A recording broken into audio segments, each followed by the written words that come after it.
Bolalarda necha yoshda burun to'siq qiyshiqligini bartaraf qilish, ya'ni septoplastik amaliyotini o'tkazish kerak?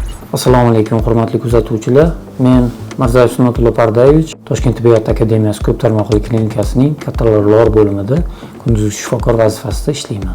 Hozirgi kunda eng dolzarb mavzulardan biri bu burun to'siq qiyshiqligi bo'lib qoldi.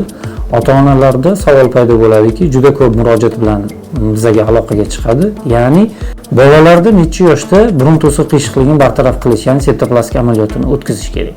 Ko'pchilik adabiyotlarda bu 8 va 14 yosh ma'qul yosh deb hisoblaydi.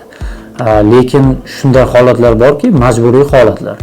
Bolalar travma olishi natijasida burun to'sig'ining keskin qiyshayishi, ya'ni majburiy holatda jarrohlik amaliyotini 5-6 yoshda, hattoki 4 yoshda ham o'tkazishni tavsiya beramiz. Hozirda bizning klinikamizda barcha turdagi otorinolaringologik kasalliklar zamonaviy jarrohlik usulida bartaraf qilinmoqda. Bulardan endoskopik usulda burun va burun yo'ldosh bo'shliqlari patologiyasi, quloq bilan bog'liq barcha turdagi jarrohlik amaliyotlarini mikroskopik usulda bartaraf qilish hamda hiqildoqdagi jarrohlik amaliyotlari endoskopik usulda o'tkazilmoqda.